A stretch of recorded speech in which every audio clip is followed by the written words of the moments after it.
আসসালামু আলাইকুম। সবাই কেমন আছেন? আলহামদুলিল্লাহ আমরা ভালো আছি।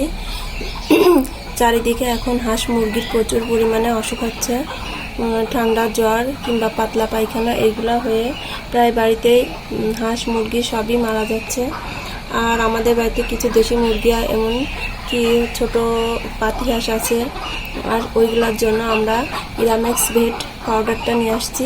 এই পাউডারটা আপনার ছোট বাচ্চাদেরও খাওয়ানো যাবে, বাচ্চা মুরগিরও খাওয়ানো যাবে, এমনকি বড় মুরগিরও খাওয়ানো যাবে। এটা খাওয়ালে ঠান্ডা, জ্বর কিংবা পায়খানা এগুলো ঠিক হবে। এই পাউডারটা আমরা এখন কেটে নেব।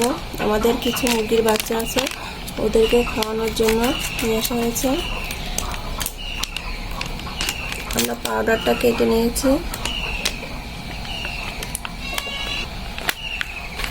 হাফ লিটার পানির ভিতরে আমরা 3 আঙুলে যতটুকু পরিমাণ উঠবে ততটুকু পরিমাণে দিতে হবে।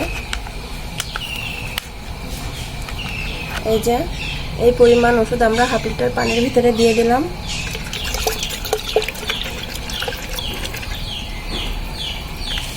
এখন প্যাকেটটা এইভাবে মুড়িয়ে খেয়ে দেবো। এইটা প্রতিদিন একবার করে এটা খাওয়াতে হবে। আমাদের ওষুধের পানি গুলানোটা এই যে মুরগির বাচ্চাদের খেতে দিয়েছি। বাচ্চাগুলো এই যে এই গুলানো ওষুধের পানিগুলো খাচ্ছে। এভাবে প্রতিদিন একবার করে দিয়ে রাখতে হবে।